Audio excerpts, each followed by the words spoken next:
ओम अज्ञानतिमिरन्धस्य ज्ञानाञ्जनशलाकया चक्षुरुन्मिलितं येन तस्मै श्रीगुरुवे नमः। श्रीचैतन्यमनोभीष्टं स्थापितं येन भूतले स्वयं रूपा कदा मह्यं ददाति स्वपदान्तिकम्। नमामि विष्णुपादाय कृष्णपृष्ठाय भूतले श्रीमते भक्तिवेदान्तस्वामिनिति नामिने नमस्ते सरस्वते देवे गौरवाणी प्रचारिणे निर्विशेष शून्यवादी पाश्चात्य देशितारिणे। नमो महावदन्याय कृष्ण प्रेम प्रदायते कृष्णाय कृष्ण चैतन्य नामिने गौरतुषे नमः।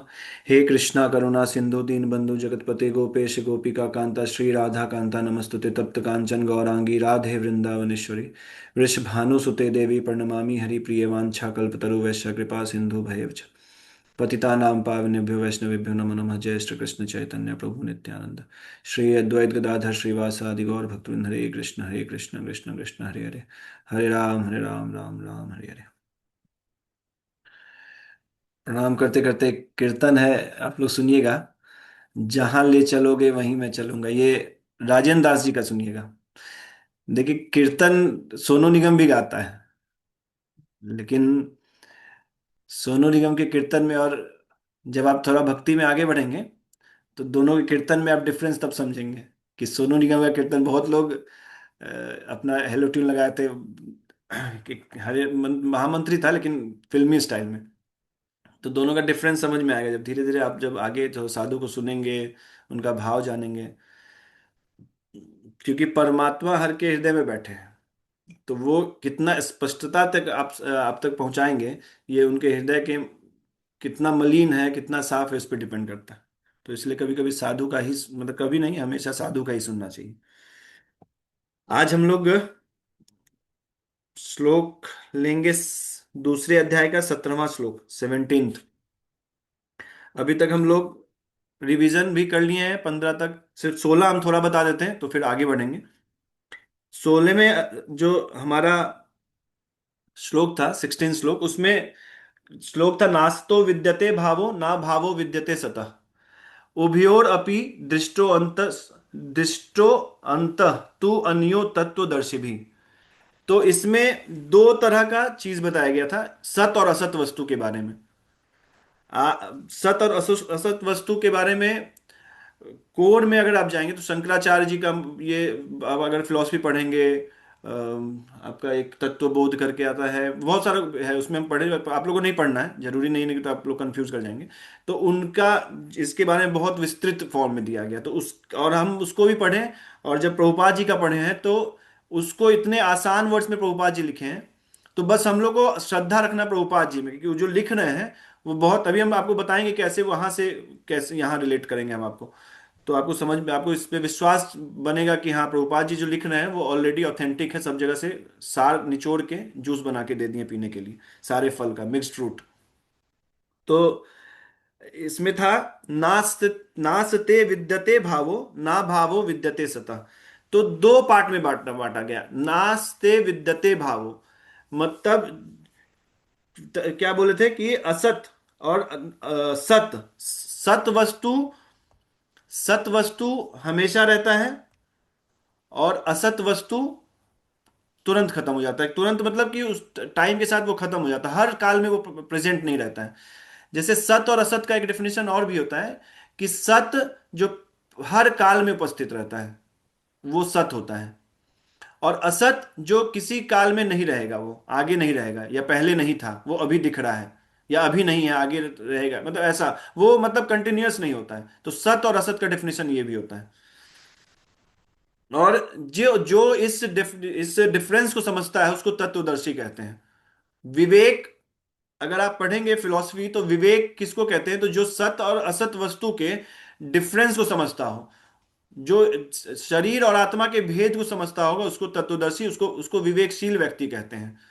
तो हम लोग को भी विवेकशील होना चाहिए। ज्ञानी अज्ञानी उनके व्यवहार से नहीं समझ में आता है, उनका चित्त, उनका जो ये है थॉट प्रोसेस है वो किस स्तर पे है, इससे डिपेंड करता है। अभी आगे पढ़ेंगे हम लोग कैसे ये डिफाइन करता है दोनों को चीज को। तो नासतो विद्यते भावो ना भावो विद्यते सतः। तो हम लोग ये वाला जो श्लोक है, 16वां श्लोक का जो एक्सटेंशन है वो 17th और 18th श्लोक है। 17 श्लोक आत्मा के बारे में है, और 18वां श्लोक 18 श्लोक जो है वो शरीर के बारे में है। इसी का जो नासतो विद्यते भावो ना भावो विद्यते सतः, जो कि सत्य वस्तु का कभी अभाव नहीं होता है, इसी का डिफिनेशन अभी 17th श्लोक में है। तो अभी आपको ये रिलेशन जो है समझते रहना पड़ेगा आपको। और जब आप पढ़ेंगे इसको तो फिर आप इसको अच्छे से रिलेट कर पाएंगे। हम लोग 15वां श्लोक तक लास्ट दो तीन एक दो क्लास पहले हम लोग पूरे स्टार्ट से चेन बनाते हुए 15 तक आ गए थे। 16वें में था ना भावो विद्यते सता वाला। और इसी का जो एक्सप्लेनेशन है वो इस श्लोक में है। तो हम लोग ये श्लोक पहले पढ़ेंगे। सब लोग भगवत गीता जिनके पास है वो सामने रखिएगा हमेशा।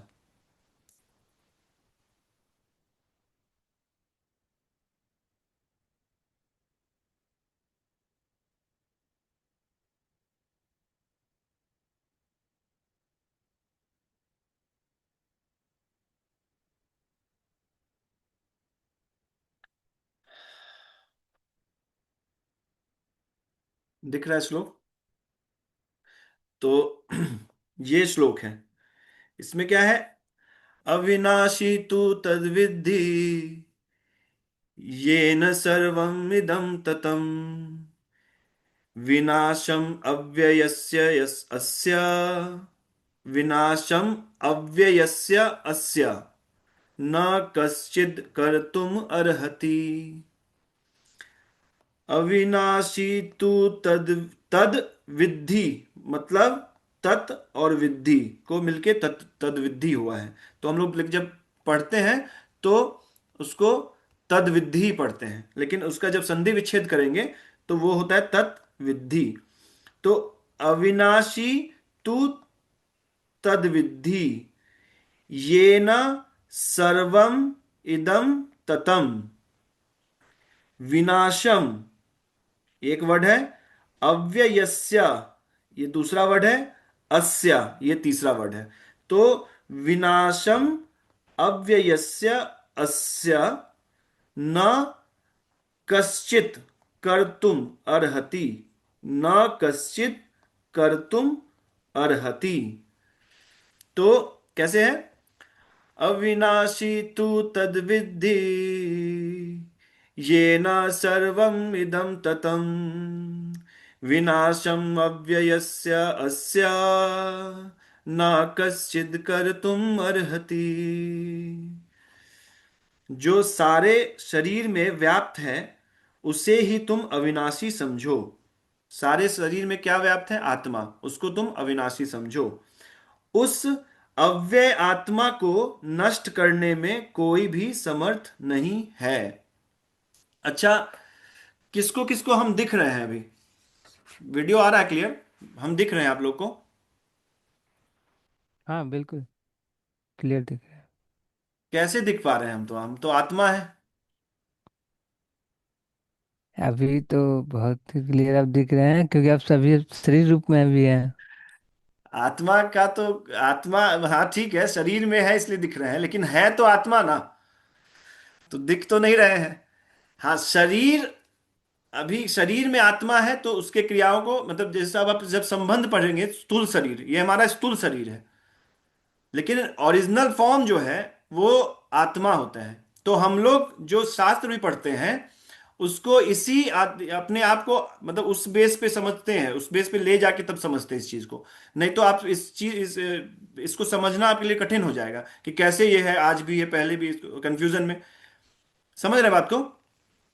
तो हम आत्मा है और शरीर, यही डिफिनेशन जो है, इसको समझना। ये जो अहम बुद्धि है कि हम कर रहे हैं, ये हो रहा है, ये सब चीज, ये एक्चुअली सब जो आत्मा के ऊपर जो संस्कार है उसके गुणों के प्रभाव से सब कुछ हो रहा है। खैर अब उधर नहीं जाएंगे, लेकिन हम बता रहे हैं। तो ये यही हम लोग डिफरेंस समझने के लिए पिछले 11वें श्लोक से अगले 30वें श्लोक तक हम लोग यही समझेंगे कि आत्मा और शरीर का भेद को समझेंगे। तो हम आपको जो दिख रहे हैं वो ये शरीर है, इस जन्म में ये शरीर मिला है तो ये हम आपको दिख रहे हैं। लेकिन ये जो आत्मा है ये पहले भी था, हम लोग पढ़े हैं, और अभी भी है और आगे भी रहेगा। तो इस श्लोक को देखिए, इसमें क्या था? अविनाशी, देखिए इसको बार बार इसलिए बोलते हैं ना, बार बार बोलने से फिर आपके थॉट प्रोसेस में जब बदलाव आएगा आएगा ना, तब इसको आसानी से आप ग्रहण कर लेंगे। समझ रहे बात को? ये जरूरी है, जैसे पढ़ने के लिए रियलाइजेशंस नहीं है ना। अच्छा, अब ये पूरा एक इसमें एक ये है, पंच पंचकोश से शरीर बना है। तो जब आप, और इसमें लिखे हैं भक्ति विनोद ठाकुर की, सिर्फ नाम जप से सारा जो हमारा ये है पांचों कोश है वो नष्ट होके हम लोग अपने जो हमारा नित्य ये स्वरूप है उसमें आ जाते हैं, सच्चित आनंद में, आत्मा में। और जैसे वो आते हैं तब हमारा आध्यात्मिक स्वरूप दिखता है। आप समझ पा रहे हैं जो हम बोल रहे हैं, आत्मा का जो एक बेसिक नेचर है सच्चित आनंद, उसके ऊपर डिफरेंट संस्कार जो जन्मों के पड़े हैं, उसको जब वो क्लियर होता है तो फिर आत्मा अपने स्वरूप में आता है। अभी हम लोग इसको आगे जो डिफाइन करें तब आपको समझेंगे कि आत्मा का आध्यात्मिक प्रभाव को कैसे होता है। तो इसमें क्या था, डिफिकल्ट तो नहीं हो रहा है, समझने में इजी, मतलब समझ पा रहे हैं ना? हाँ हाँ, ठीक ठीक। है। तो जो सारे शरीर में व्याप्त है उसे ही तुम अविनाशी समझो, उस अव्यय आत्मा को नष्ट करने में कोई भी समर्थ नहीं है। इसका पहला लाइन जब आप देखेंगे, अविनाशी तू तद विद्धि येन सर्वम इदम ततम, इसको पहले हम लोग डिफाइन करें तो कैसे है कि तू, अन्वय, जो नए हैं उनको बता दे कि अरेंज फॉर्म में संस्कृत को लिखने को अन्वय कहते हैं। तो अन्वय हम लोग कर रहे हैं तो इसको अरेंज फॉर्म में लिख रहे हैं पहले लाइन को, तो उसमें क्या है, तू। अब देखिए किंतु यूज हुआ है, लेकिन देखिए पहले, इसके पहले श्लोक में सत और असत वस्तु के बारे में बताया गया। जैसे राम और श्याम लड़के हैं, लेकिन राम गंदा लड़का है, श्याम अच्छा लड़का है, होता है ना, ऐसे बताते हैं ना। तो उसको ऐसे बता रहे हैं कि सत है असत है, लेकिन जो सत है उसके बारे में बताया, इसलिए ये तू से, तू इसमें प्रयोग किया गया है। तू येन इदम सर्वम, येन मतलब जिसमें, लेकिन जिससे, सॉरी जिससे, इदम सर्वम यह संपूर्ण, यह संपूर्ण संसार, यह संपूर्ण शरीर, कुछ साधु संसार को बताते हैं, कुछ शरीर को बताते हैं, प्रभुपाद जी शरीर को भी बताया यहाँ पे देखिए, संपूर्ण शरीर। ततम व्याप्त है, मतलब स्प्रेड है, हर जगह स्प्रेडेड है, ये हर जगह फैला हुआ है, व्याप्त है, हर जगह प्रेजेंट है ये। तो ततम मतलब व्याप्त है, मतलब हर जगह प्रेजेंट है। तत् अविनाशी मतलब क्या बोले कि लेकिन जिससे यह संपूर्ण शरीर व्याप्त है, जिससे यह संपूर्ण शरीर व्याप्त है, जो इस पूरे शरीर में व्याप्त है। तत् अविनाशी विद्धि, उस आत्मा को, तत् मतलब उसे, किसे, उसे जो उस आत्मा है, उस आत्मा को अविनाशी, विनाश रहित, विद्धि जानो। तो पहला लाइन हो गया कि तू, लेकिन येन इदम सर्वम ततम, जिससे यह संपूर्ण शरीर व्याप्त है, तत् अविनाशी विद्धि, उसे मतलब उस आत्मा से को विनाश रहित जानो, उस आत्मा को विनाश रहित जानो। ये पहला लाइन हो गया। ठीक है। स, अभी समझ में आ रहा है ना कि तू, लेकिन जो पूरे शरीर में व्याप्त है, जो इस पूरे शरीर में व्याप्त है उसे तुम अविनाशी समझो, यही बोल रहे हैं पहले लाइन में। दूसरा लाइन क्या है कि कश्चित अव्ययस्य अस्य, कश्चित मतलब कोई भी, अव्ययस्य अस्य उस अविनाशी, अस्य मतलब आत्मा का, उस अविनाशी, अव्यय जो खर्च नहीं होता है, जो व्यय नहीं होता उसको अव्यय कहते हैं। तो जो विनाश नहीं होता, अविनाशी, उस अविनाशी आत्मा का विनाशम, विनाश कर्तुम न रहती, करने में समर्थ नहीं है। मतलब कश्चिद अव्ययस्य अस्य, कोई भी उस अविनाशी आत्मा का विनाशम कर्तुम न अर्हति, विनाश करने में समर्थ नहीं है। ये आप देख रहे हैं ना, आत्मा के बारे में बताया है। तो जो 16वें श्लोक में हम लोग ना भावो विद्यते सत्ता पढ़े हैं, उसी का एक्सप्लेनेशन है इस श्लोक में। और ठीक इसके अगले श्लोक में इससे पहले वाले का है असत वस्तु का, नासतो विद्यते भाव का। ठीक है ना, इसके नेक्स्ट श्लोक में हम लोग पढ़ेंगे। तो देखिए, अगर हम सिर्फ प्रभुपाद जी का ही तात्पर्य पढ़ लेंगे, तात्पर्य में तो आपको जो इसका किसी को भी कोई समस्या भी हो, कुछ लगे भी कि क्या है, कैसे किसी को बताना है इस बारे में, इससे बहुत आसानी से बता देगा वो, बहुत आसानी से। इसलिए ये तात्पर्य बहुत महत्वपूर्ण है प्रभुपाद जी का, हम और भी जगह से पढ़े हैं तो उसमें सब कुछ इंक्लूड करके प्रभुपाद जी इसमें लिखती हैं, सारे जगह से, तीन चार आचार्यों को पढ़े हैं, तीनों जगह से हम भी देखे थे। ये बहुत अच्छा तात्पर्य है, सिर्फ आप इनका ही पढ़ लेंगे तो भी आप पूरी तरह से इस श्लोक को समझ सकते हैं। तो तात्पर्य क्या है इस श्लोक में, साथ में स्क्रीन में देखते रहिएगा, एकदम ध्यान दीजिएगा, जब क्योंकि हम इसको पूरा पढ़ेंगे, इस पूरे तात्पर्य को अभी। तो इस श्लोक में संपूर्ण शरीर में व्याप्त आत्मा की प्रकृति का अधिक स्पष्ट वर्णन हुआ है, मतलब और डिटेल में वर्णन हुआ है। सभी लोग समझते हैं कि जो सारे शरीर में व्याप्त है वह चेतना है। देखिए, जब आदमी जीवित रहता है तो उसको सुख दुख, अगर आप कहीं उसको पिंच भी करेंगे तो देखिए उसको कष्ट होता है। लेकिन वही जब मृत्यु होता है, मतलब उसी शरीर से जब आत्मा निकल जाता है, तो उसको कोई भी प्रभाव नहीं होता, बहुत उसको न कष्ट होगा, न उसके बगल में उसके बच्चा, अगर वो जीवित जीवित है उसके बच्चा को एक थप्पड़ मारे उसको एकदम कष्ट होगा। लेकिन जब वो मर गया है, उसके बच्चा को कुछ भी भगा दीजिए या कुछ भी कर दीजिए, उसको पिंच कीजिए, गाली दीजिए, उसको कोई फर्क नहीं पड़ता है। तो ये जो ये डिफरेंस क्या होता है, कॉन्शियसनेस का ही डिफरेंस होता है। जब आप जीवित रहते हैं तो जो कॉन्शियसनेस की वजह से आपको सब कुछ फील हो रहा है। और वो कॉन्शियसनेस किस वजह से है, चेतना किस वजह से है, वो आत्मा की वजह से है। तो आत्मा अब ये शरीर में है, तो आप ऐसा नहीं कि आप उधर देख रहे हैं, आपको पीछे से कोई ऐसे पिंच करेगा तो आपको नहीं समझ में आएगा, आपको सब समझ में आएगा। ये हम आपको बताए भी थे। तो ठीक जैसे हम लोग को ये शरीर में हमारा आत्मा व्याप्त है, और ऐसे ही पूरे संसार में भगवान का चेतना है।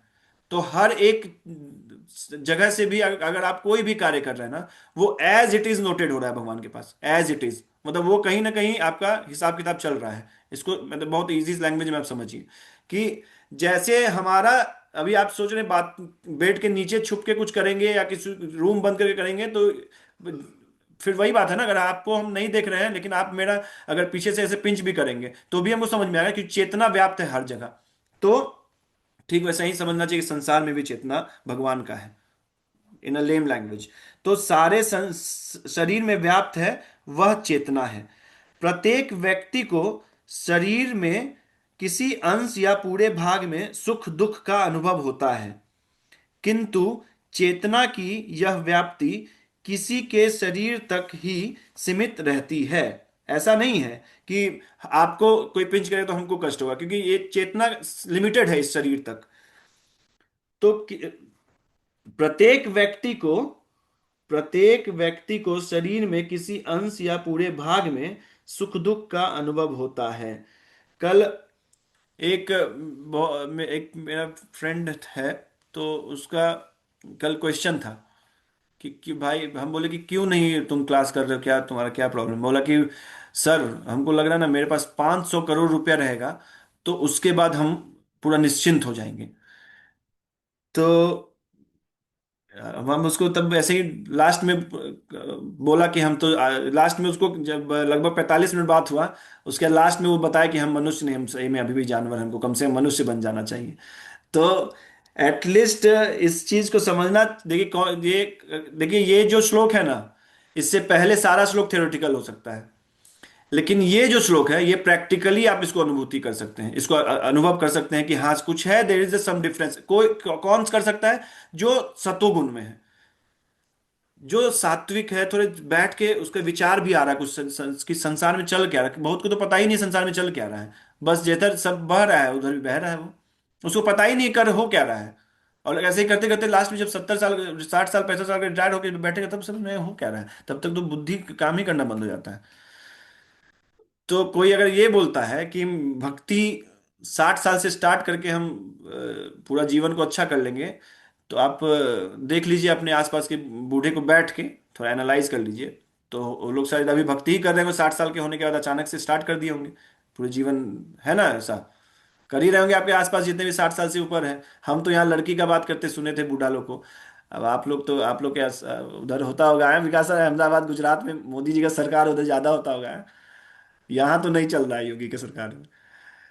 तो प्रैक्टिस हम लोग को स्टार्टिंग से ही करना चाहिए। ऐसा नहीं है, एक अभी माता जी पूछी थी कि मेरे मेरा फ्रेंड बता रहा है, मेरे फ्रेंड लोग बता रहे हैं अभी से क्या जरूरत है। हम बोले रुको बेटा, समय आएगा तब पूछेंगे कब से जरूरत था। तो जो समझदार है, भले स्वभाव कैसा भी हो, उस अगर वो कोई भक्ति कर रहा है तो उसका बुद्धि काम कर रहा है, इसका मतलब। अरे साफ डिफरेंस नहीं समझ में आता, कोई वही शरीर है, कुछ तो निकला यहां से जिसको वापस कभी नहीं लाया जा सकता है। नहीं, कभी भी नहीं लाया जा सकता है। तो कुछ ऐसा है ना जो हमेशा जा रहा है। अभी बोल रहा था कि एक साइंस, अभी साइंस आ रहा है, अगला 100 साल में एक साइंस आ जाएगी, लोग इंसान बना देगा। है, देखिए, डिटेल हम तो बहुत पढ़े हैं, बताने लगे तो बहुत समय चलेगा, छोड़िए आगे बढ़ते हैं। नहीं तो अब इतना ही समझ लीजिए कि सरेंडर्ड कर दीजिए शास्त्र पे, और पढ़ के इसको अगले 3 महीने एक्सपेरिमेंट करके जीवन को देख लीजिए, और फिर उसके बाद तब क्वेश्चन पूछिए। तो फिर लॉजिकल होता है, नहीं तो ऐसे ही इधर उधर 500 करोड़ कमा लेंगे, ये कमा लेंगे, तो बुद्धि थोड़ा सा तो शार्प बनाइए। इसको ही पढ़ेंगे कैसे भोग से मुट्ठी बुद्धि कैसे मोटा होता है, वो अभी बोलेंगे आपको हम। तो किंतु चेतना की यह व्याप्ति किसी के शरीर तक ही सीमित रहती है। एक शरीर के सुख तथा दुख का बोध दूसरे शरीर को नहीं हो पाता है। फलतः प्रत्येक शरीर में व्यष्टि आत्मा है। फलतः प्रत्येक शरीर में व्यष्टि आत्मा है, और इस आत्मा की उपस्थिति का लक्षण व्यष्टि चेतना, चेतना द्वारा, आत्मा का जो उपस्थिति का लक्षण जो है वो चेतना के द्वारा परिलक्षित होता है। इस आत्मा को बाल के अग्रभाग के 10,000वें भाग तुल्य बताया गया है। ये उपनिषद में, ये उपनिषद से प्रभुपाद जी कोट किए हैं कि आत्मा का साइज क्या होता है। ठीक है, उपनिषद से।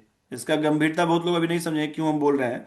जब लोग वेद मानते बहुत लोग, तो वेद से ही उपनिषद निकला है, तो वहां पे ये मेंशन है। देखिए 2 श्लोक है लगातार, आप देखेंगे तात्पर्य में प्रभुपाद जी का, तो दोनों सेम ही है। तो हम लोग दूसरा श्लोक लेंगे। तो इस प्रत्येक भाग माप इस तरह के प्रत्येक भाग की माप आत्मा का परिमाप है। इसी प्रकार यही कथन निम्नलिखित श्लोक में मिलता है। मतलब क्या है? केस अग्र, केस के अग्र सतभागस्य, जो बाल है उसके आगे, आगे का जो भाग है, बाल के आगे का भाग, आप समझिए सूक्ष्मता कितना है।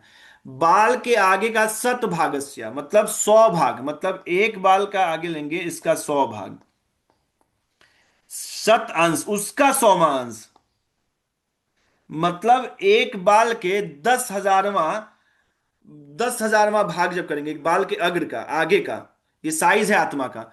एक बाल के आगे के जो उसको क्या बोलेंगे, उसको तो कोई शेप पॉइंट जो होता है, उसके 10,000 भाग में जब करेंगे, जब आप उसको डिवाइड, उसना उतना सादृश्य आत्मा का, मतलब वो ये आत्मा का साइज है। जीव सूक्ष्म स्वरूप अयम, जीव सूक्ष्म स्वरूप अयम, मतलब जीव का स्वरूप इतना सूक्ष्म है, जो जीव है आत्मा, उसका स्वरूप इतना सूक्ष्म है। संख्यातीतो ही चित्त का नाम, मतलब यह स्पिरिचुअल अंश का इतना साइज है।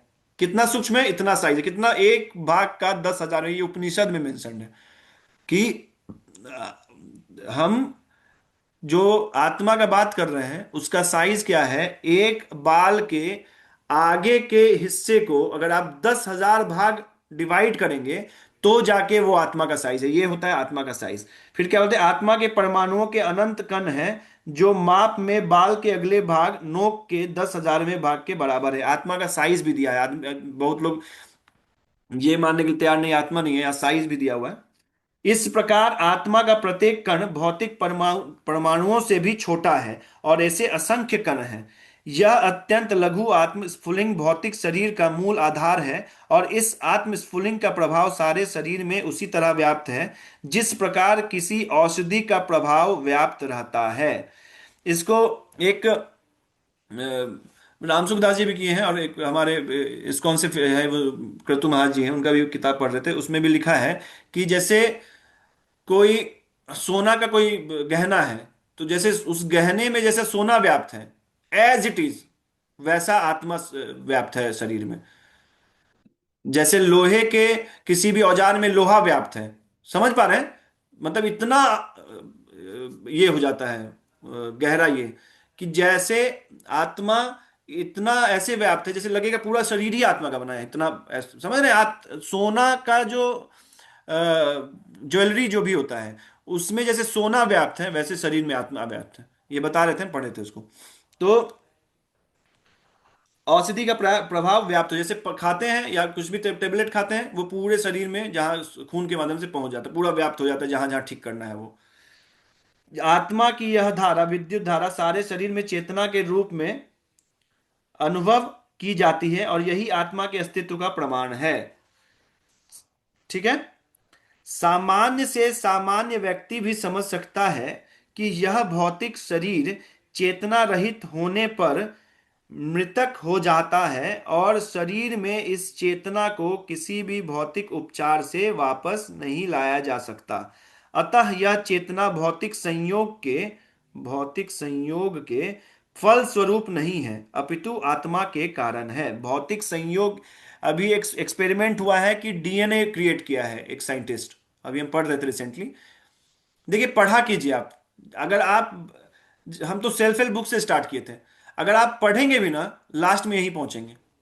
आप एटलीस्ट कोशिश तो कीजिए, ट्राई तो कीजिए, समझने की कोशिश तो कीजिए क्या है। ऐसे बस जीवन जीने का, ठीक है आप मत मानिए, लेकिन एटलीस्ट आप कुछ उद्देश्य तो समझिए कि क्यों है जीवन, क्या है, क्या मतलब क्या फायदा है हमको। अगर मान लीजिए 100 करोड़ हो गया, 200 करोड़, 300 करोड़, 400 करोड़, इससे क्या होगा, बैठ के सोचो तो क्या होगा, कि क्या करना है उसको लेके फिर। अभी, अब आप बोले कि नहीं हम अब 60 साल में तो जिएंगे कि नहीं जिएंगे 60 साल, आपको पता भी है क्या कल जिएंगे कि नहीं जिएंगे? ऐसे हो भी रहा है ना हर दिन। अब बोले नहीं हम नहीं बाहर नहीं जाएंगे, हम नहीं मरेंगे, तो घर पे बैठे बैठे मर रहा आदमी, बाथरूम में गिर के मर जा रहा आदमी। एक आदमी साइकिल चलाते थे तो उसका ब्रेक पेट में घुस गया, वो मर गया अभी मेरे गांव में। साइकिल से, उसका कोई एक्सीडेंट नहीं हुआ, साइकिल से गिरा और उसका ब्रेक ऐसा लगा पेट में कि वो मर गया, ब्लड लॉस से। तो अभी आप इसको समझ, इसको मतलब, अब देखिए इसको डराना नहीं हुआ। ये आंख बंद करने से ऐसा थोड़ी ना कि हम कॉन्स्टिट्यूशन नहीं मानते हैं तो कॉन्स्टिट्यूशन बंद हो जाएगा, नहीं आप कुछ भी कर सकते हैं, ऐसा नहीं होता ना।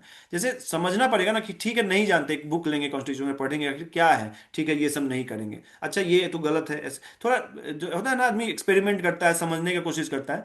अगर उस मोड में भी रहे तो भी बहुत कुछ, तो भी यहीं पहुंचेगा। लिख के दे रहे हैं हम आपको।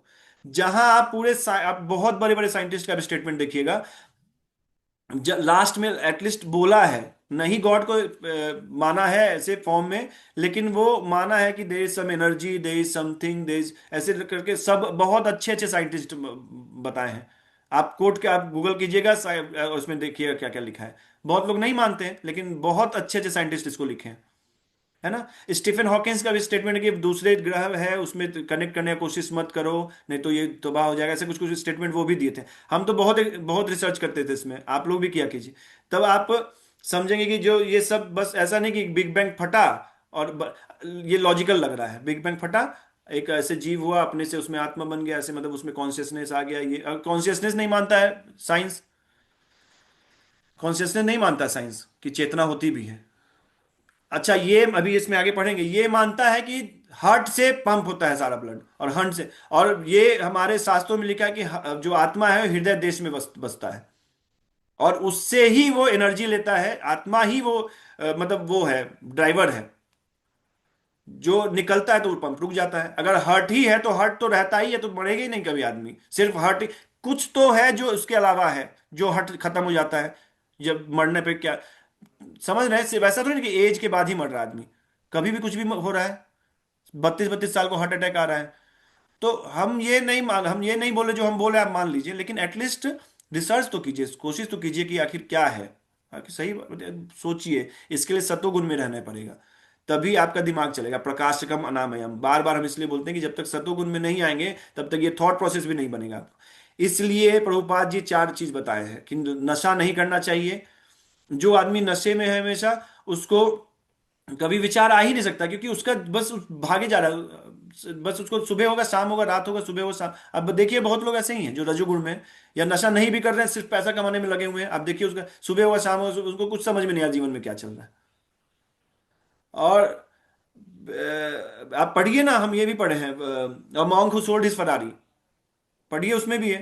वो तो कोई स्पिरिचुअल चीज नहीं है, एटलीस्ट उसको, मतलब जो नहीं एकदम कुछ कर रहा है, किसी को भी एकदम विश्वास नहीं, एटलीस्ट वहां से स्टार्ट करो।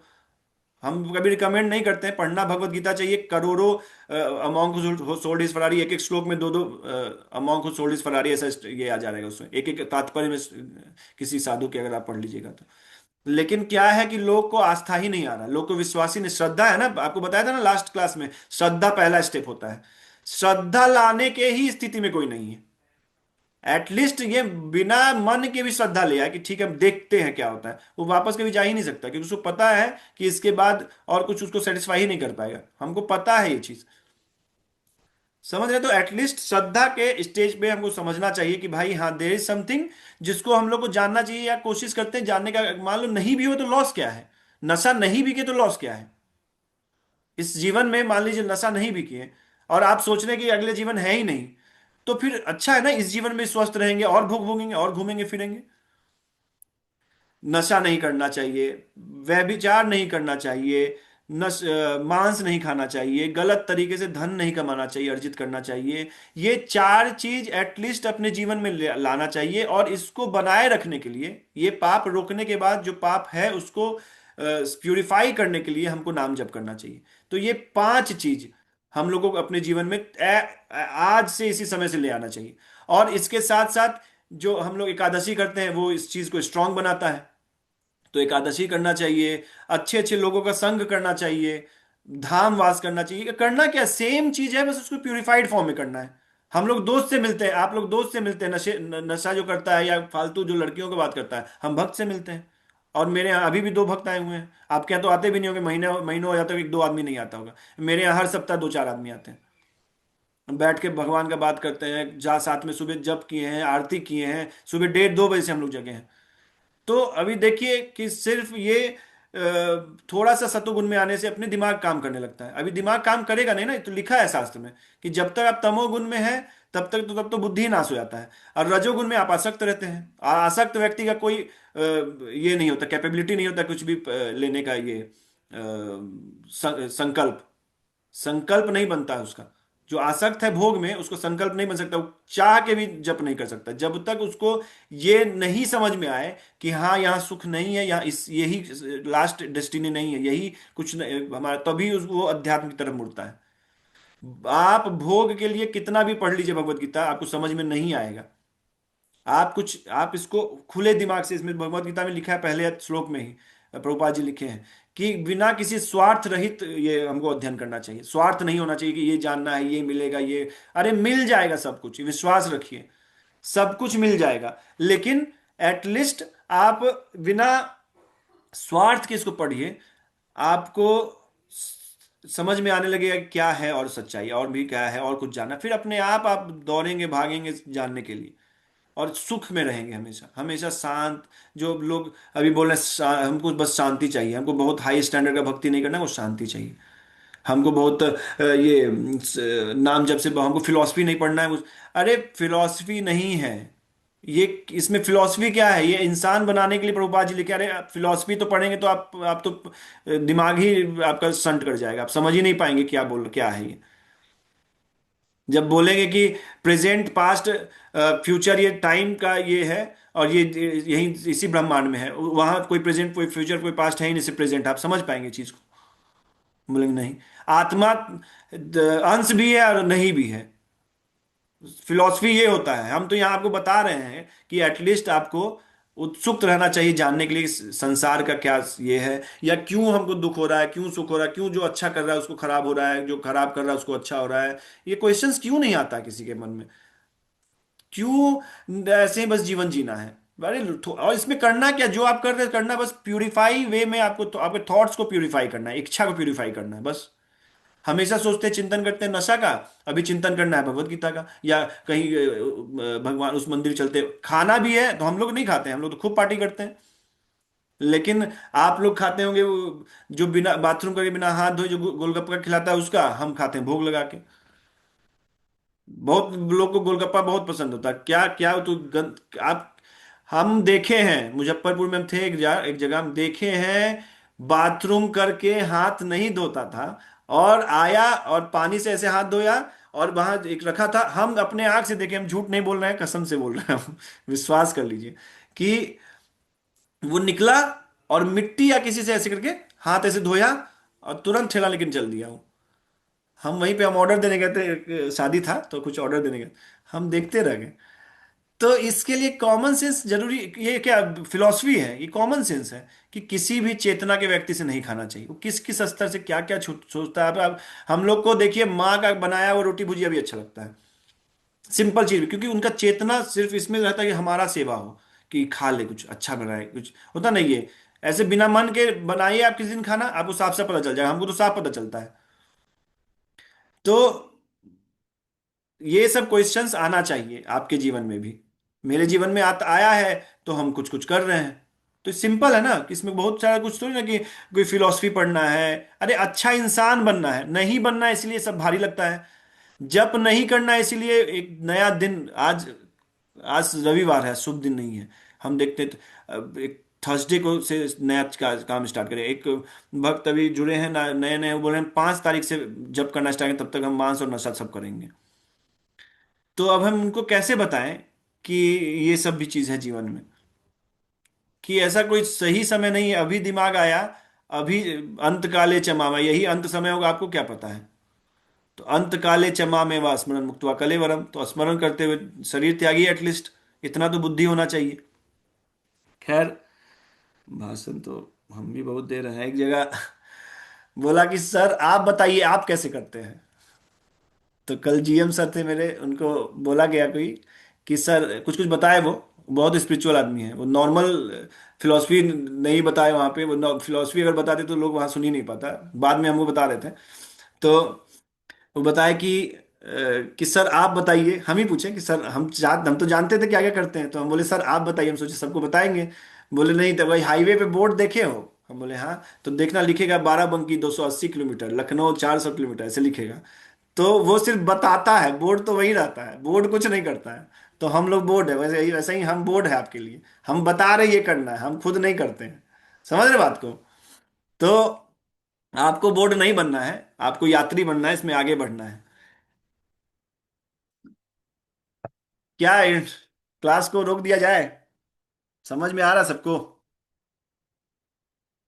थोड़ा सा एक बहुत अच्छा एक चीज बताने वाले, बस उसको बता के।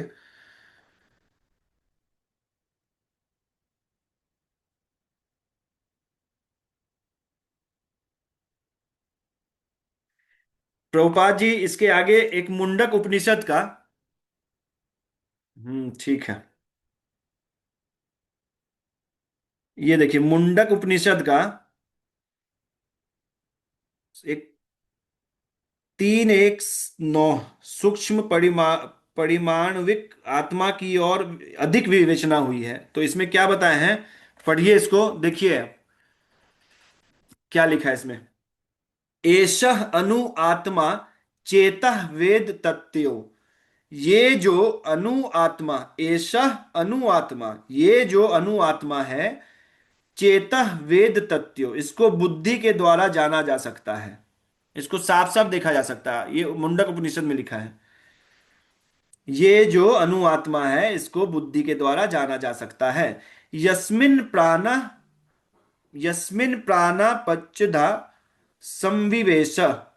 ये अणुआत्मा 5 प्रकार के जो प्राण वायु हैं उसमें तैरती अटकी रहती है। प्राण जो है, अरे यार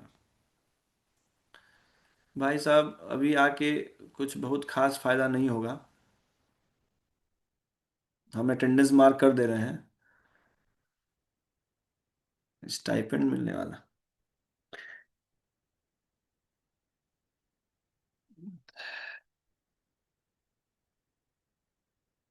फ्लो टूट जाता है भाई, हम प्रो नहीं है।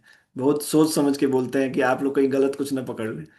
तो इसीलिए इतना सहायता कर दीजिए कि थोड़ा कम से कम 15 मिनट के बाद आ जाइए। अभी नींद खुला है तो रिकॉर्डिंग सुन लीजिएगा।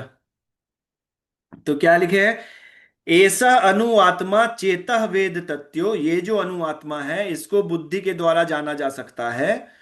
यस्मिन प्राण पच्चदा संविवेश, ये अनु आत्मा प्राण, ये जो यस्मिन ये अनु आत्मा पच्चदा 5 प्रकार के प्राण, प्राण संविवेश, जो प्राण वायु है उसमें तैरती है, अटकी रहती है। समझिए लिखा है मुंडक उपनिषद में कि ये जो अनु आत्मा है, ये 5 प्रकार के प्राण से उसमें अटकी रहती है। जो प्राण निकलता है, बोलते हैं ना प्राण निकल गया, वही प्राण निकलता उसमें अटकी रहती है या तैरती रहती है उसमें। ये लिखा है। मतलब ये प्राण, मतलब इसमें, और इसी से जो है, इसी प्राण से जो है कॉन्शियसनेस व्याप्त होता है पूरे शरीर में। समझ रहे हैं, उस चेतना का जो कॉन्शियसनेस पूरे शरीर में व्याप्त होता है। अब क्या है, सेकेंड लाइन, प्राण निश्चितम, हृदय में बैठी रहती है, प्राण स्थितम, इससे प्राण में हृदय में बैठी रहती है, देखिए बता रहा है हृदय में बैठी रहती है प्राण, हृदय में बैठी रहती है वो आत्मा। सर्वमोतम प्राणानाम, वहां से पूरे शरीर में अपना ओज प्रसारित करती है, ओजस, यहीं से ओजस आता है, समझे विकास सर? ओजस जो वर्ड है यहीं से आता है, ओजस इनके बेटा का नाम है। हमको वो बहुत पॉजिटिव वर्ड लगता है वो, ओज। तो ओज, आप किसी किसी देखिए ना, ओज बढ़ा हुआ है, होता है ना कि अभी देखिएगा जो भक्त होता है उसका भक्त का, मेरा मत देखिएगा, भक्त का चेहरा देखिएगा कितना साइन करता है। उसमें क्या होता है कि क्यों, क्योंकि उसका ओज बढ़ा रहता है। अगर किसी का ओज, अब ओज मतलब सिर्फ आप ये मत समझिए कि चमक बढ़ा रहेगा, सुंदर दिखेगा, ऐसा नहीं होता है। ओज मतलब ये भी सिर्फ नहीं होता कि ओज मतलब किसी का ओज मतलब चेहरा एकदम चमक रहा है, ऐसा नहीं होता है। ओज मतलब, अभी पर एक लाइन, लास्ट लाइन देख ले तो उसके बाद बताते हैं हम। ओज मतलब जो आध्यात्मिक प्रभाव है वो बढ़ा रहता है, अभी और बता देंगे। यस्मिन विशुद्धे, यस्मिन विभवत येष आत्मा, लेकिन जब आत्मा को पांच प्राणों से शुद्ध कर लिया जाता है तब इसका आध्यात्मिक स्वरूप देखा जा सकता है। पांच प्राणों से शुद्ध कर लिया जाता है। भक्ति विनोद ठाकुर जी लिखते हैं कि ये पांच प्राण सिर्फ नाम जप से ही पूरा शुद्ध हो जाता है। और जैसे जैसे ये शुद्ध होगा, जैसे जैसे ये शुद्ध होता चला जाएगा, शुद्ध होते होते जब ये आत्मा अपने आध्यात्मिक स्वरूप में चढ़ेगा, तब आप देखिए आजकल कुछ कुछ साधु का जो प्रभाव बढ़ा हुआ है, वो आध्यात्मिक ओज इतना बढ़ जाता है कि आप उनको देखने मात्र से आप भक्त हो जाएंगे। जो उत्कृष्ट अधिकारी है, कभी कभी को बोलता है हम आपको गुरु बनाएंगे, वो हम गुरु, जो उच्च अधिकारी होते हैं उनको बनाया जाता है, जिनके देखने मात्र से आदमी भक्त बन जाता है, जिनके चिंतन मात्र से वो भक्त बन जाता है। अभी भी बनते हैं, आपको अगर नहीं है तो मेरे साथ एक बार वृंदावन चलिए, फिर आप बिना जब के किसी एक दिन नहीं रह पाएगा, ऐसे ऐसे साधु हैं। इसीलिए बोला था वृंदावन आता अपनी मर्जी से, जाता फिर भगवान की मर्जी से है। जब समझ लेगा कि इसको किस लायक नहीं है, तभी भेजेंगे भगवान। तो एक बार जब वहां, और ऐसे सिर्फ नहीं सेल्फी लेने के लिए और प्रेम मंदिर में लड़के लोग जो घूम घूम के वो रील बनाते हैं उसके लिए नहीं, साधु संघ से होता है। जब ऐसे उच्च अधिकारी के संग करेंगे, उनको देखेंगे, उनका, उनके साथ जैसे उनके थॉट्स प्रोसेस को लेंगे, थॉट प्रोसेस को लेने को संग कहते हैं। जो जैसे हम लोग अभी संग कर रहे हैं, क्या है कि हम लोग एक दूसरे का थॉट प्रोसेस ले रहे हैं, समझ रहे हैं? तो जब क्या बोले कि ये जो अनु, बहुत ध्यान से सुनिए, ये जो अनु आत्मा है इसको बुद्धि के द्वारा जाना जा सकता है। ये अनु आत्मा पांच प्रकार के जो प्राण वायु हैं उसमें तैरती या अटकी रहती है। हृदय में ये जो प्राण ये है, हृदय में वो बैठी रहती है, वहां से पूरे शरीर में अपना ओज प्रसारती है, मतलब प्रसारित करती है। लेकिन जब आत्मा को पांच प्राणों से शुद्ध कर लिया जाता है तब इसका आध्यात्मिक स्वरूप देखा जा सकता है। ये साफ साफ प्रभुपाद जी इसके एकदम एग्जाम्पल हैं। प्रभुपाद जी जब विदेश गए थे तो वहां लोग नंगे रहते थे, किसी किसी आइलैंड में कहीं कहीं गए थे, वहां लोग नंगे थे। एक एक बार वो बता रहे थे ना को वो प्रवचन दे रहे थे, एक नंगी लड़की ड्रग्स ली हुई थी, वो आके बैठ गई, तो उनकी आंख में आंसू आ गया। तो फिर बोले कि आप इनको शॉल पहने, साड़ी दीजिए। तो फिर वो, उसको कुछ नहीं पता था, बस वो ऐसे करके बैठ गई थी, पता नहीं भगवान का कुछ ऐसा होगा। फिर वो वहां उसको सॉल पढ़ाया गया, फिर पूरा वो प्रवचन सुनी, कुछ पता नहीं क्या सुनी क्या सुनी, और फिर उसको प्रसाद खिलाया प्रभुपाद जी, और वो अब बाद में भक्त बन गई थी। बाद में वो चली आई थी, मैंने वृंदावन शायद, ऐसे मतलब वो पूरी तरह से ये हो गई थी। तो इतना आध्यात्मिक प्रभाव बढ़ जाता है कि इसलिए बोलते हैं ना कि अभी कोई ये प्रचलन नहीं है कि साधु जी हाथ रख दीजिए, हाथ रख दीजिए सर पे। वो हाथ रखना ऐसा नहीं होता। जब सच में करुणा आपके लिए, जब सच में ऐसा, बस हम लोग दौड़ते हैं। अभी कभी मंदिर में जाइएगा, आरती दिखाने के लिए, जो आरती लेने के लिए लोग एक दूसरे को जला देगा, ऐसा आरती लेने के लिए होड़ मचा रहता है। अरे उससे क्या मिल जाएगा? वो आरती ऐसे लेने से, ठीक है लेना चाहिए, लेकिन अभी वो कुंभ मेला में एक दूसरे को मार के लोग नहा रहे हैं, आपको लग रहा है कि वो पाप पुण्य हो रहा है, वो नहा के वो अपना पुण्य मिटा लिया। मतलब कुछ भी करने करने को थोड़ी ना भक्ति कहते हैं। मंदिर में भगवान को देखना, उसको दूसरे को एकदम केहूनी इससे मार मार के और आगे जाता है। हम देखें अपने आंख से, इससे मार मार के आगे जाता है कि आगे जा रहे हैं हम, देखना भगवान, उससे भगवान खुश हो जाएंगे। भगवान बोले सर्वस्व हम सर्वस्व प्रभु, सब जीव में हम हैं, और तुम एक जीव को मार रहे हो हमको देखने के लिए। हम बोलेंगे बहुत अच्छा बेटा आओ, हम तो आशीर्वाद देते हैं। और उसमें साधु से एक हाथ रखवाने के लिए, साधु का तबीयत खराब है, और उसको हाथ रखवाने के लिए प्रेमानंद महाराज जी कहते हैं कि उसको मतलब उसको सिर्फ डांस गाना करके देखने के लिए उसको 50 आदमी सिर्फ इसीलिए बैठे रहते हैं। उनको ये पता चलना चाहिए ना क्या संघ किसको कहते हैं, उसके बाद आध्यात्मिक क्रिया किसको कहते हैं, क्या करना है। समझ रहे हैं? तो लेकिन मेरा ख्याल ये पॉइंट था कि आध्यात्मिक जब प्रभाव बढ़ता है तो आदमी के हाथ रखने मात्र से, दया दृष्टि देखने मात्र से, उनका चिंतन करने मात्र से आदमी भक्त बन जाता है। उनका जो चेतना वो शुद्ध होने लगता है, ये इतना प्रभाव होता है। तो इसमें देखिए, इसमें क्या है, दस तीन अवस्था चेतन का, एक लास्ट में थोड़ा ज्ञान आपको दे दें कि चेतन का जो है ना तीन अवस्था होता है। देखिए ये लिखा भी है यहाँ पे कि हठ योग का प्रायोजन विविध आसनों द्वारा उन 5 प्रकार के इसमें प्राणों के नियंत्रित करना है जो आत्मा को घेरे हुए। यह योग किसी भौतिक लाभ के लिए नहीं अपितु भौतिक आकाश के बंधन अनु आत्मा के मुक्ति के लिए किया जाता है। तो ये जो है प्रभुपाद जी का तात्पर्य है, आप लोग खुद से ही पढ़िएगा एक बार, ठीक है। इसको, इसमें एक चीज हम आपको बताते हैं, देखिए फिर ये जब आप चेतना बोलते हैं ना, चेतना की तीन अवस्था होती है, ठीक है। एक एक होती है आपको डोरमेंट स्टेज, एक सुषुप्ता अवस्था, सबसे पहले तो एक अवेकेंड स्टेज, जागृत अवस्था, जागृत अवस्था। दूसरा स्वप्न अवस्था मतलब स्लीपिंग स्टेज, और एक होता है डोरमेंट सुषुप्त अवस्था, अनकॉन्शियस स्टेज, ठीक है। तो जागृत अवस्था मतलब अवेकेंड, स्वप्न मतलब स्लीपिंग, मतलब कॉन्शियसनेस मतलब जो होता है वो थोड़ा एक्टिव नहीं रहता है, जब आप सोते हैं कॉन्शियसनेस एक्टिव नहीं रहता है। और एक अनकॉन्शियस मतलब सबड्यूड कर दिया जाता है, आपका चेतना को सबड्यूड, जैसे आपको दर्द नहीं होगा, ये नहीं होगा, जैसे आप लोग वो खाते हैं ना हम लोग पेन किलर ये सब, और जो जब ऑपरेशन से पहले हम लोग सिरिंज वो देता है, तो वो सबड्यूड कर दिया जाता है उसको, मतलब सुसुप्त अवस्था में भेज दिया जाता है। कैसे प्रभुपाद जी मृत्यु को डिस्क्राइब किए हैं वो बहुत ध्यान से सुनिएगा। तो तीन स्टेजेस होता है, एक जागृति, एक स्वप्न, तीसरा सुसुप्त, मतलब अवेकेंड, स्लीपिंग एंड अनकॉन्शियस, ठीक है। अवेकेंड अवस्था जो होता है, अब ये तत्व क्या बात है, मतलब फिलॉसफी ये होता है जो हम थोड़ा बहुत अभी बता रहे हैं। तो क्या होता है कि तत्व अवस्था में क्या होता है, जो इंद्रियां होती है वो विषयों के ग्रहण करने के लिए पूरा एक्टिव रहती हैं। मतलब पांचों इंद्रियां, जो विषय, पांचों इंद्रिय विषय होते हैं उनको ग्रहण करने के लिए पूरा एक्टिव होती है। आंख पूरा सब जगह देखेगा, हाथ पूरा, समझ रहे हैं, पूरा हर तरह से वो देखेगा। और इसको जागृत अवस्था कहते हैं, इसको हम लोग एक्टिव स्टेज है, जो अब हम लोग अभी है, सुन रहे हैं, कान से सुन रहे हैं, बोल रहे हैं। जब आप सोते हैं कभी कभी कुछ होता है, सुनाई भी नहीं देता ना, उस समय कॉन्शियसनेस नहीं होता, स्लीपिंग स्टेज में चला जाता है कॉन्शियसनेस।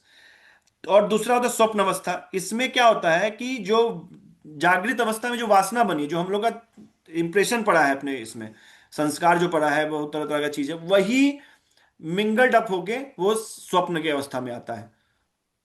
समझ रहे हैं? उससे बहुत आपका कर्म फल नहीं ये होता है, वो आपका जो कॉन्शियसनेस है उससे वो स्टेज आपको आता है, मतलब उसमें आपको चिंतन बनेगा, सपना आएगा, ये आएगा तरह तरह का। समझ रहे हैं? तो बहुत बार आप देखेंगे जब आप भक्ति करेंगे ना, तो आप देखिएगा जो थॉट्स आपको कभी नहीं याद होते वो आएंगे, फिर कभी आप सोएंगे तो बहुत पुराना चीज आएगा उठ के। तो ये सब नॉर्मल है, ये होता है, इसका कारण हमको भी नहीं पता। तो ये होता है कि थॉट्स पता नहीं कहीं से आते हैं। जब आप जब करने बैठेंगे तो जो थॉट्स कभी आपको पिछले 10 साल में नहीं आया होगा वो आएगा आपके पास, ऐसा हो जाता है। अब वो कुरेदता है तो शायद इसलिए सब निकल के बाहर जाता है, शायद इसलिए होता होगा। तो ये जो है एक होता है सुसुप्तावस्था, तीसरा है, सॉरी ये होता है स्लीपिंग स्टेज, तीसरा है सुसुप्तावस्था, डोरमेंट स्टेज। इसमें अनकॉन्शियस हो जाता है इन सम वे और अदर अदर। प्रभुपाद जी बताए हैं कि death is unconscious unconsciousness for a long period. जो आत्मा का, जो कुछ लोग समझ पा रहे होंगे कि कितनी बहुत गहरा बात है, कि डेथ जो है, क्योंकि सोल तो इटर्नल है, सोल तो हमेशा रहेगा। तो इसका जो कॉन्शियस जो चेतना है वो कुछ देर के लिए ढक जाता है, मतलब सबड्यूड हो जाता है वो, उसमें में आपको उसको सुख दुख ये सब नहीं होता है। और जब वो वापस से माँ के गर्भ में आता है तो 7 महीने तक वो सबड्यूड रहता है, फिर उसके बाद उसका कॉन्शियसनेस आता है। फिर 7वें महीने से चेतना उसको आ जाती है कॉन्शियस। तो उतने दिन ऐसा नहीं, कभी भी नहीं था, हमेशा था, लेकिन वो सबड्यूड स्टेज में रहता है। तो डेथ को प्रभुपाद जी बोले unconsciousness for a long period. समझ रहे हैं? Unconsciousness for a long period को डेथ कहते हैं। तो ये था तीन चीज जो कि आपको ये स्टेजेस है चेतना का: जागृत अवस्था, स्वप्न अवस्था, सुषुप्त अवस्था। अब है जब डेथ हो जाता है तो ग्रॉस बॉडी तो लॉस्ट हो जाता है, जो स्थूल शरीर है वो खत्म हो जाता है, जो सामने शरीर दिख रहा है, जो हमारा ये, जो लोग नए हैं, एक दो ही लोग हैं तो अब उनको समझ में थोड़ा कम आ रहा है, लेकिन अब समझिए जो ये शरीर दिख रहा है स्थूल शरीर इसको बोलते हैं। जब मरते हैं तो ये हट जाता है, लेकिन इसके अंदर जो सूक्ष्म शरीर है, कोई बताएगा सूक्ष्म शरीर किसको कहते हैं? है कोई? है कोई माई का लाल जो बता दे? मन बुद्धि अहंकार को हम लोग सूक्ष्म शरीर कहते हैं। ईगो, माइंड और इंटेलिजेंस ये सब के पास होता है। मन बुद्धि और अहंकार सबके पास होता है। और इस ये किसका क्वालिटी है? ये सूक्ष्म शरीर का है। लोग बोल रहे हैं आत्मा नहीं, ये थोड़ा बैठ के सोचिए कि ये देखिए, जब भोग में मन रहता है ना तो बुद्धि बहुत मोटा रहता है, यही हम बताने वाले थे। अच्छा है याद आ गया फिर से, नहीं तो भूल जाते। जब भोग में मन रहता है तो बुद्धि मोटा रहता है, मोटा बुद्धि से कुछ छेद नहीं किया जा सकता है। सूक्ष्मता जो है वो मोटी बुद्धि से नहीं समझा जा सकता है। जब भोग त्यागेंगे, उसमें नाम जब चढ़ेगा, और जब वो शार्पेंड होगा, जब वो तीखा बनेगा, जब नुकीला बनेगा, तब किसी चीज में भेद किया जाता है। और तब आपको शास्त्र शास्त्र समझने के लिए सूक्ष्म बुद्धि चाहिए। और ये करना कब है? किसको दिमाग में आया करना है? जब वो सतोगुण में आएगा, तब उसको समझ में आ गया हाँ करना है इसको, इस मोटा बुद्धि है। आपको बहुत चीज अभी देखिए, कितना मोटा बुद्धि है कि उसको अब यही लग रहा है कि 500 करोड़ रुपया मिलेगा तो हम खुश हो जाएंगे। आपका उससे थोड़ा सूक्ष्मता आया है बुद्धि में, तो फिर आप इस चीज में इस चीज में अभी और सूक्ष्मता आएगा तो फिर शास्त्र अध्ययन करेंगे, फिर और आएगा तो फिर रियलाइजेशन होगा। तो ये बुद्धि को तीखा करना है, इसको ज्ञान और वैराग्य दोनों चाहिए इसके लिए। समझ रहे हैं? चार क्वालिफिकेशन बताते हुए हम ये एंड करेंगे, उसको कभी और डिफाइन करेंगे, लेकिन बहुत मजेदार है। चार चीज चाहिए, ये चार चीज चाहिए आपको इसको समझने के लिए, अध्यात्म को। समझ रहे हैं? पहला चाहिए विवेक, कि सत्य और असत वस्तु के बारे में डिफरेंस। पहला चाहिए विवेक। दूसरा चाहिए वैराग्य, कि कि वैराग्य किसको कहते हैं? ऐसा नहीं कि सब कुछ छोड़ देने, इच्छा नहीं रखना, उसके भोग के इच्छा ना रहने को वैराग्य कहते हैं। इसको हम और हाँ क्षण, और उसको ये भी पता चल जाए कि यहाँ बहुत सुख नहीं है, इसके अलावा भी कुछ दुनिया है, यहाँ सुख नहीं है संसार में, हम इससे भी कुछ ज्यादा चीज है जिसको हमको हम जानना है। ये होता है दूसरा वैराग्य। तीसरा होता है सम। आदि छह संपत्तियां होता है सम में। क्या क्या आता है? सम, दम, तो मन नियंत्रण, इंद्रियों के नियंत्रण, तितिक्ष, उपरति। उपरति अभी हम बताएंगे, बहुत लंबा हो जाएगा नहीं तो। तितिक्ष, श्रद्धा और समाधान, ये आता है आपको इसमें साम आदि छह संपत्तियों में। और चौथा हो तो मुमुक्षत्व, मतलब साधन, मतलब मुक्ति पाने का चेष्टा। तो ये चार चीज एटलीस्ट जानने जानने का तो होना चाहिए इच्छा। तो नेक्स्ट स्टेज है मुक्ति का।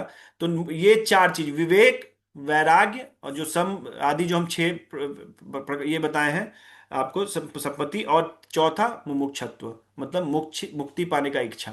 हम इसको धीरे धीरे और डिफाइन करेंगे, लेकिन ये चार चीज समझिए, विवेक, वैराग्य। ये शंकराचार्य जी लिखे हैं, तो हम बता रहे हैं इसको आपको बस इसमें। ठीक है? किसी का कोई प्रश्न? कुछ लग रहा है जो हम गलत बोले हो? कोई सुझाव मेरे लिए कि नहीं प्रभु जी आप बहुत गलत जा रहे हैं, जीवन को बहुत गलत दृष्टि से देख रहे हैं? कुछ बताना कोई चाहता है कुछ मेरे लिए, कुछ लेसन्स? आज 23-24 लोग हैं।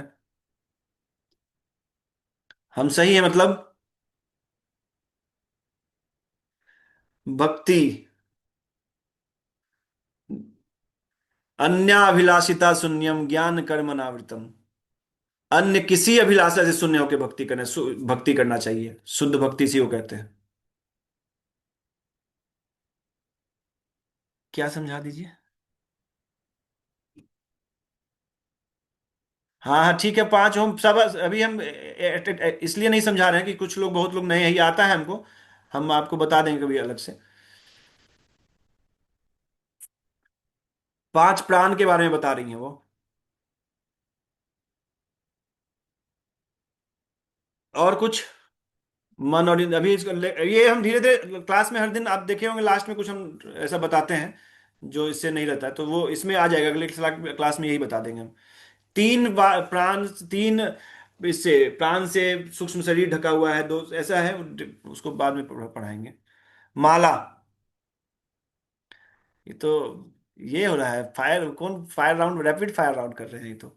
कौन है? संस्कृति, जियोमी। हाँ, ये माला या मंदिर, माला। मंदिर जाने से स्वभाव नहीं बदलता, चेतना के परिवर्तन से स्वभाव बदलता है, इसलिए लोग मंदिर पूरे जीवन, अच्छा मौसी है मेरी, है पूरे जीवन मंदिर जाते रहता है लेकिन स्वभाव नहीं बदलता, यही रीजन है, क्योंकि उनको भगवान का नाम जप करना चाहिए। मन, मंदिर सिर्फ जाने से कुछ नहीं होगा, जाना चाहिए, लेकिन सिर्फ जाते रहिए तो स्वभाव देखिए, जीवन भर गए थे, लोटा फेंक के पानी चढ़ाता है शिव जी पे, लेकिन बुद्धि तभी नहीं आता, फेंक फेंक के लोटा चढ़ाता है, दूसरे को मार मार के चढ़ाता है। नाम जप, महामंत्र का नाम जप, नाम जप या महामंत्र क्या होता है? Question is not logical mister Das Amrit. नाम जप क्या, नाम जप, नाम का जप, ठीक है, आप समझ गए, आपका हम बुद्धि तीक्ष्ण है मेरा, हम समझ गए। नाम जप ना, देखिए मंत्र जो है उसका, वो आपको भगवान को प्राप्त करा देगा, ये लिखा है, वेदों में वर्णित मंत्र है। नाम से हृदय शुद्ध हो जाएगा, आप सात्विक हो जाएंगे, आपको शांति मिल जाएगा। लेकिन अगर ये तो महामंत्र जप करने से अपने आप मिल जाएगा। और अगर ये एक लिमिटेड नंबर कर लिए, फिर दिन भर कीर्तन सुनिए नाम जप का, राधा राधा राम राम राम सीता राम सीता, हम लोग भी सुनते हैं, लेकिन प्रैक्टिस में महामंत्र रखना चाहिए। ये हम एकदम स्ट्रांगली बोल रहे हैं, करना चाहिए महामंत्र, क्योंकि मंत्र है वो। नाम तो मुकुंद है ना, अभी पूछ रहे थे प्रभु से, मुकुंद मुकुंद मुकुंद मुकुंद, श्याम श्याम श्याम करना, हाँ ठीक है, अच्छा है, नाम जप से हृदय शुद्ध हो जाएगा। लेकिन भगवान तो मतलब जो, अब ये बोलेंगे तो आप लोग बोले भगवान है नहीं, बहुत लोग नहीं है, इसलिए बाद में बताएंगे आपको। जैसे जैसे मंत्र जाप बढ़ेगा वाइफ समझ हाँ सही बात है। वो चेतन चेतो दर्पण मार्जन होता है ना, मार्जन हो रहा है, तो धीरे धीरे मार्जन हो रहा है, तो अपने आप आपको समझ में आने लगेगा, हमको बताना ही नहीं पड़ेगा करना क्या है। आप पूछिएगा, जैसे विकास सर फ्लाइट का टिकट लेके आ रहे हैं अभी परिक्रमा करने, है किसी में आप लोग में ना ये, तो धीरे धीरे समझ में आ रहा है ना भाई, समझ में आने लगता है। 13-14 तारीख को आप अगर आ सकते हैं, 13-14 मार्च को वृंदावन, तो आप बहुत ही सुखद अनुभव रहेगा आपके लिए। और कोई प्रश्न?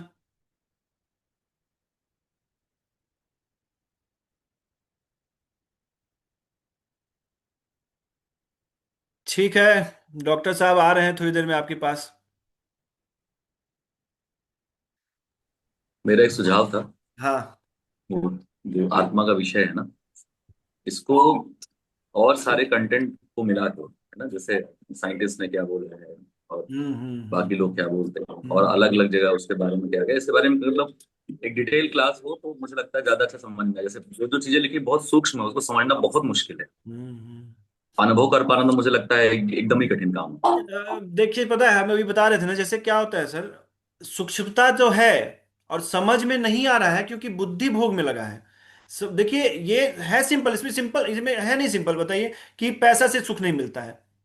जिसका मोटा बुद्धि हो, ये पैसा में घुसा हुआ है, उससे मोटा बुद्धि तो एक्सप्लॉइट कर रहा है चीजों को। इंसान को भी इनह्यूमन, मतलब जानवर से भी गलत हो रहा है ना, रिसेंटली आप देखिए ना। तो उसका मोटा बुद्धि थोड़ा सा छोटा होगा तो उसको समझ में आया पैसा सिर्फ रहे, हम अपना सात्विक रहेंगे, अपने में रहेंगे। और थोड़ा सूक्ष्म होगा तो समझ में आया भाई इसमें भी सुख नहीं है, और तो ये समझने के लिए जो है बुद्धि को सूक्ष्म करना है। फिलॉसफीज हम कितना ही बता देंगे, वो ठहरेगा नहीं, क्योंकि ज्ञान के साथ वैराग्य चाहिए। वैराग्य कटोरी है ना, जूस आप रख रहे हैं पॉकेट में तो थोड़ी ना टिक पाएगा। ये सिंपल है फिलॉसफी, आत्मा है, कॉन्शियसनेस है, इसको समझ लेना है। लेकिन कि ये जो अपना मन है ना, जो मन बुद्धि अहंकार जो अंदर है ना, वो इतना मोटा बुद्धि है अभी हम लोग का, कि वो इसको छेद नहीं पा रहा है, इसको समझने के तैयार नहीं, समझ नहीं पा रहा है उसको। तो बुद्धि धीरे धीरे, बहुत सारा एग्जाम्पल्स तो है ही, गूगल करेंगे, सब लोग पढ़े लिखे हैं, फिर क्वेश्चन करेंगे ना। इसको बार बार शास्त्र से इसलिए बता रहे हैं कि हमारा शास्त्र जो है वो बहुत लॉजिकल है। हम लोग क्यों अभी इस समाज का स्थिति है, क्योंकि हम लोग ऐसा नहीं आस्तिक नास्तिक है, सब लोग देखिए तिलक लगा के घूम रहे हैं। प्रॉब्लम क्या है कि हम लोग अपने शास्त्र को छोड़े हैं। हम लोग अपने शास्त्र को छोड़ दिए हैं। हम लोग भगवान को आज भी मानते हैं, लेकिन आप देखिए हम लोग शास्त्र को नहीं पढ़ते हैं। सबसे पहले किसी भी इसको वीक करना है, किसी भी उसके फिलॉसफी को बिगाड़ दीजिए। किसी भी घर को अगर तोड़ना, उसकी फिलॉसफी को बिगाड़ दो। उस घर का बेस था एक दूसरे का सुख दुख देखना, उसकी फिलॉसफी को बिगाड़ बिगाड़ दीजिए। उसको पहले न्यूक्लियर फैमिली बना दीजिए, पैसे कुछ भी ऐसा फिलॉसफी बिगाड़ दीजिए। हम लोग को फिलॉसफी बिगाड़ा जाता है पहले। जो ये प्रॉपर जो स्कूलिंग होता है उसमें क्या होता है, पूरे संसार में एक बार भी कहीं भी है एक जगह जहां बताया जाए कि हाँ, शरीर नहीं आत्मा है, आत्मा का भी कुछ है इसमें पार्ट, कॉन्शियसनेस है, कुछ कुछ नहीं, एक जगह भी नहीं है। तो बहुत इसको हम लोग को इसलिए शास्त्र से बताना चाहिए कि विश्वास हो जाए शास्त्र पे ना, लोग अगर पढ़ेगा तो खुद खुद से उसमें आदमी को समझ में आने लगेगा क्या करना है क्या नहीं। तो एग्जाम्पल्स तो हजारों है सर। आपको देखिए ना, एग्जाम्पल्स तो हजारों है ना, कि मर्डर नहीं करना चाहिए, तब भी कर रहा है। लोग सोच रहा है इस बार बच जाएंगे, इससे कर लेंगे, इसमें बच जाएंगे, पता है ना। लेकिन उसको बहुत ज्यादा फायदा नहीं होता एग्जाम्पल देने से, उसको प्रैक्टिस से, ये क्या आध्यात्मिक ज्ञान है ना, ये प्रैक्टिस ढूंढता है। तब प्रैक्टिस से आपको बाकी सब चीज समझ में आने लगेगा। इसीलिए नाम जप स्ट्रांग, आप कितना भी इसको समझ लीजिएगा एकदम कि इसको पढ़ ले, ये पढ़ ले, वो पढ़ ले, बहुत ज्यादा बुद्धि काम नहीं देगा। पूरे जीव गोस्वामी लिखते हैं 6% वेद ही बाकी है हमारे पास। जो अभी ये वेद है 6% है, भगवान 94% है ही नहीं। क्या आप उस पूरे वेद को ही पढ़ के आप नहीं समझ पाइएगा। ये आचार्य बोले हैं, जीव गोस्वामी बोले हैं, पढ़ लीजिएगा। जो भी अलग अलग अगर कुछ देखना चाहते तो है ऐसा। हम लोग को उसको समझने का प्रयास नहीं करना चाहिए, कैसे मानना ये प्रयास करना चाहिए कि मानना कैसे। तो उसको प्रैक्टिस से आप मानेंगे। प्रैक्टिस कीजिएगा अपने आप। जो बोल रही थी अभी कि नाम जब से वाइब से सब चेंज होने लगता है, एक्चुअली वो वही ओज बढ़ता है। खैर उससे आप समझ पा रहे होंगे, जो कर रहे होंगे उसको आसानी से समझ पा रहे होंगे, जो नहीं कर रहे हैं उसको हम कितना भी समझाएंगे समझ नहीं। इसलिए पहले हम बोलते हैं 4 माला 6 माला से स्टार्ट करो, फिर अपने आप वो समझ में आएगा। ठीक है। और कुछ? चलिए, अब हमको 8 बजे ही निकलना था, एक भक्त की शादी है। आ गया दास को। अंधा को रंग नहीं समझ, हाँ, जैसे हनी पे, जैसे मल पे ही मक्खी बैठता है, वहां अगर सेंट मार दीजिए तो मक्खी भाग जाएगा। तो एक जगह एक जगह एक साधु है, साधु के राम सुखदास जी हैं, वो लिखे हैं, साधु ही हैं। राम सुखदास जी लिखे, अखंड ब्रह्मचारी थे बचपन से, लिखे मतलब ऐसे। तो वो लिखे हैं कि जब तुम्हारा कोई भगवान का बात कोई नहीं सुन पा रहा है, समझो उसको मल चाहिए। तो वो तो स्ट्रांग लिखते हैं। खैर आप लोग ये सब मत पढ़िए उसमें तो। जाप नेत्र है, हाँ, नेत्र क्या है, सब है। आप इसको डिफाइन मत कीजिए। जाप क्या है उसको आप, हम भी नहीं जानते, आप क्या जानेंगे। मतलब सॉरी, हम लोग नहीं जानते, हम तो कोई ऊपर नहीं है आपसे, सॉरी। लेकिन मतलब हम लोग नहीं समझ सकते हैं, वो अलग है। भगवान के एक नाम में बोला करोड़ों करोड़ों जन्मों का पाप मिट सकता है। हम लोग को श्रद्धा ही नहीं है ना। आप बताए ना, श्रद्धा का अलग अलग स्टेज है। श्रद्धा ही बढ़ता जब बढ़ता प्रेम तक चला जाता है भगवान के। तो जाप नेत्र क्या है, नेत्र मतलब सब कुछ है, उसी से सब कुछ मिलेगा। करना तो जप ही है। अगर किसी को नहीं समझ में आ रहा फिलोसफी, जप ही करते रहे दिन रात, तब भी हो जाएगा। ठीक है। श्रीला प्रभुपाद की जय। राधे श्याम। सीताराम।